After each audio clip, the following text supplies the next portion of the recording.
What if everything you've been told about the twin flame runner is wrong? What if that soul-shaking rejection you're holding in your heart isn't a denial of your love, but something far more ancient and spiritually significant? When the person who feels like your mirror soul turns and flees, the pain is a unique kind of earthquake. It doesn't just break your heart.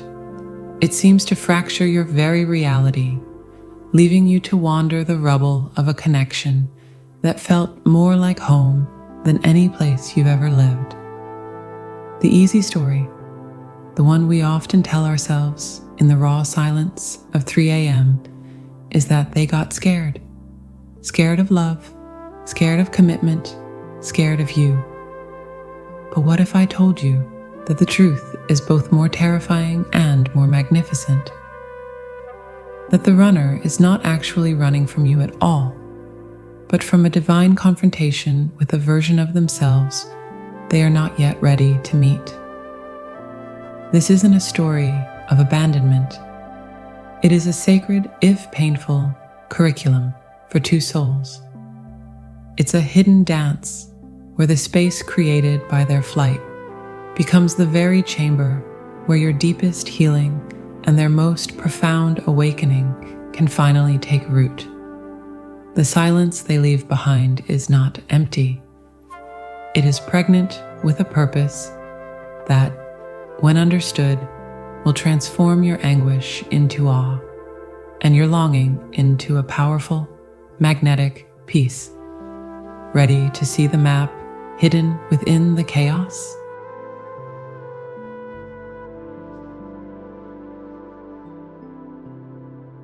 You know, we talk so much about the runner being afraid of love.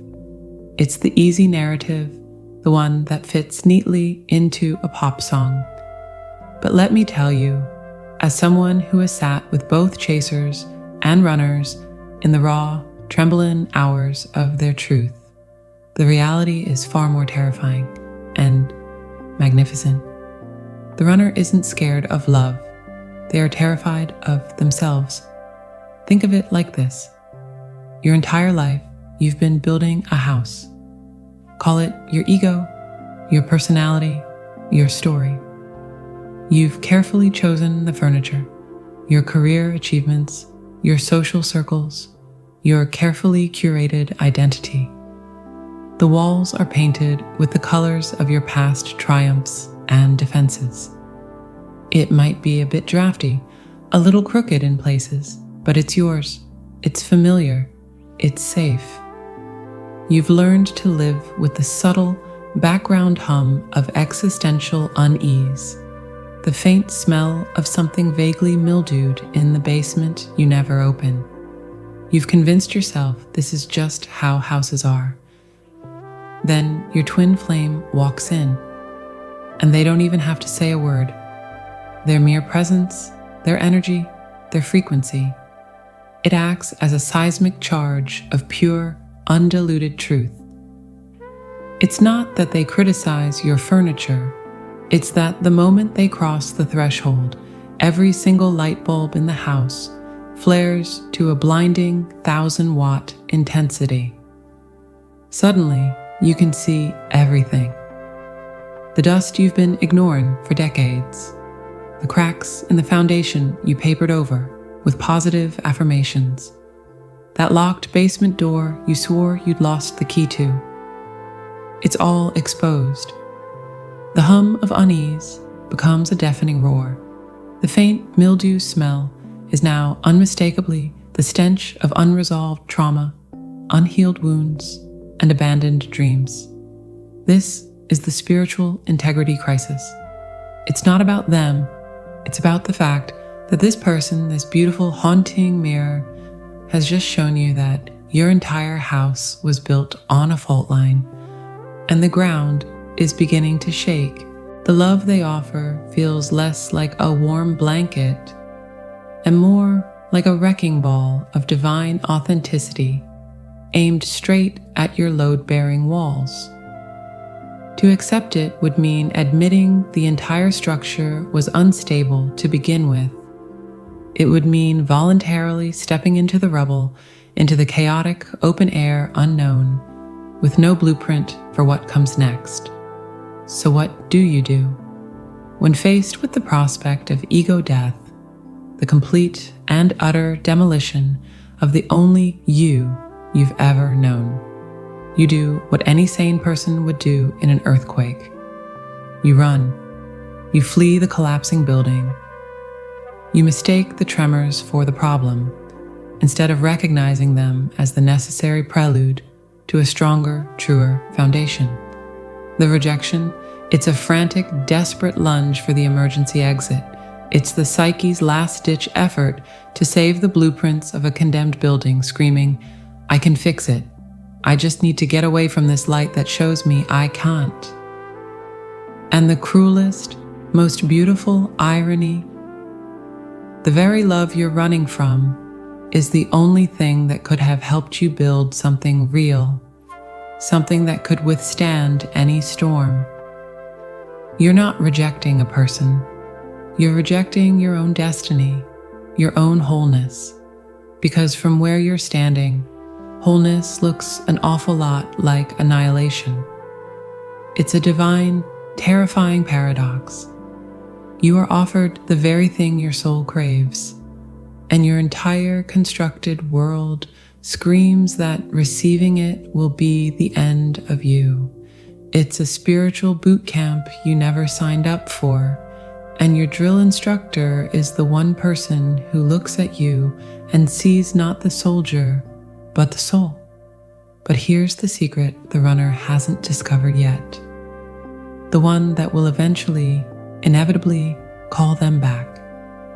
And it has everything to do with the profound, unsettling silence they create in their wake. A silence that speaks louder than any truth they've ever tried to outrun.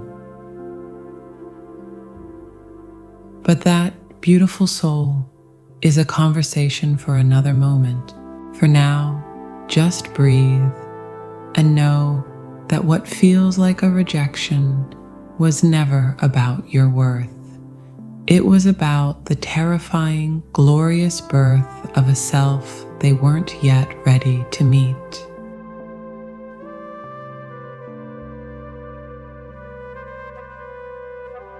So, the runner has fled. They've slammed the door on the blinding light, on the seismic truth, and they're standing outside in what they think is freedom. The air is calm. The ground is still. There's an initial dizzying wave of relief. I did it, they think. I saved myself. But that's when the real magic, the kind that feels an awful lot like torture at first, begins. You see, they haven't escaped into freedom. They've stepped into a vacuum, an anechoic chamber of the soul. And if you've ever read about those places, the ones built to be so silent, you can hear the blood moving in your veins and the low hum of your own nervous system. It's not peaceful, it's maddening. Because when all the external noise is stripped away, what's left is the fundamental, non-negotiable sound of you. This is the energetic vacuum. Think of the twin flame connection not as a noisy, chaotic thing, but as a constant, sacred frequency.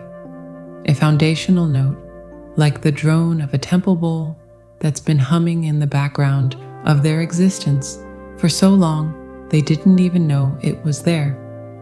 It was the music their soul was built to dance to. By running, they haven't stopped the music. They've just stuffed their ears with wax and fled the concert hall. And now, in the stark, self-imposed silence, that single, missing note begins to echo. It amplifies. It becomes a phantom vibration, a ghost frequency that rings louder in its absence than it ever did in its presence. The memory of their twins' laugh isn't just a memory anymore. It's a tuning fork struck against the bone of their soul, and the resonance is unbearable. The recollection of a single moment of profound understanding now visits them in the dead of night, not as a gentle thought, but as a roaring, accusatory truth. They tried to create a void, but nature and spirit abhors one. So the universe, in its infinite, sometimes mischievous wisdom, fills that void with an echo, a perfect, relentless, haunting echo of the very connection they severed. It's a divine paradox, you see. They ran from the intensity, only to have it internalized, distilled into a pure, concentrated essence that now circulates in their bloodstream. They are haunted not by a person, but by their own completeness, which they momentarily touched and then, in a panic, threw away. It's like finally tasting water after a lifetime of thirst and then being condemned to a desert where every grain of sand reminds you of the cool, clear clarity you once held in your hands. They'll try to fill the silence, of course. Oh, will they try? The frantic dating, the sudden obsession with work, the move to a new city, the dive into a new spiritual fad. It's all just louder, more frantic noise to drown out the echo. But it never works. How can it? You can't fill a soul-sized vacuum with world-sized distractions. The echo is patient. It's encoded in their very DNA. It waits in the pause between two heartbeats. This beautiful soul is the universe's most compassionate cruelty. It is the runner purgatory, not a punishment, but a profound, unavoidable curriculum. They are being forced to sit in the classroom of their own soul, with the echo as their only teacher, until they finally learn the lesson, that the peace they are searching for out there is only found by turning inward and welcoming the very music they feared. They are learning that home wasn't a person, it was a resonance within them that the other person simply awakened.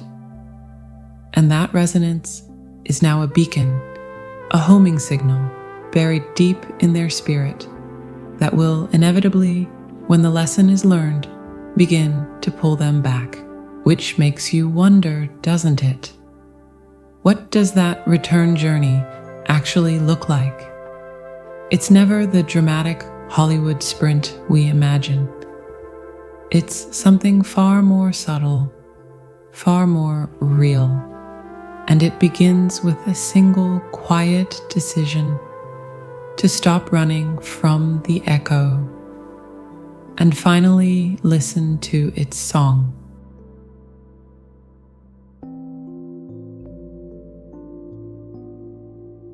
So here we are at the quiet culmination of all this beautiful, terrible chaos. And if you take nothing else from these words, let it be this: the running, the chasing, the silence, the echo, none of it is a sign of failure.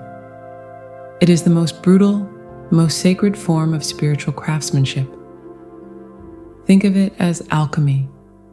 The runner, in their terrified flight, is not just causing pain. They are gathering the base metals of their own unhealed shadows, their fears, their fractured illusions. They are, without even knowing it, entering the furnace.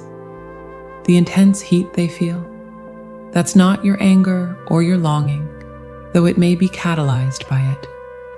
It is the friction of their own soul grinding against its self-imposed limitations. They are in the process of transmuting the lead of their ego into the gold of their authentic self. And this process, I must be honest with you, cannot be rushed. It cannot be orchestrated from the outside. The alchemist must work alone in the laboratory of their own heart. This is where your own journey transforms from a desperate pursuit into a profound act of co-creation. while they are in their furnace, what is your role? To stand outside, knocking frantically? No, beloved soul, your role is to build the sanctuary, your own healing, your own joy, your own radical self-love and expansion. This is not a passive waiting room. This is you, brick by sacred brick, constructing a temple so wide in its grace, so solid in its peace, so vibrant in its unconditional love, that should they ever complete their alchemical journey, they will have a home to return to. And should they not, you will have built yourself a cathedral. You are learning to hold the universe of your own heart. This is the ultimate secret they don't tell you in the storybooks. The reunion is not about two incomplete halves crashing into each other in a desperate fit of completion. It is the graceful, powerful merging of two whole, sovereign universes who have learned to govern their own internal weather. The runner is learning to face their storms, and you, the glorious divine anchor, are learning to cultivate your own sun. The connection was never the goal, it was the catalyst. The goal is wholeness, and the connection becomes the reward for having achieved it. So, release the timeline, surrender the how. Your faith is not that they will return. Your faith is that the universe is orchestrating a resolution so perfect, so tailored to your soul's growth, that your only job is to trust the egg and lean into your own becoming.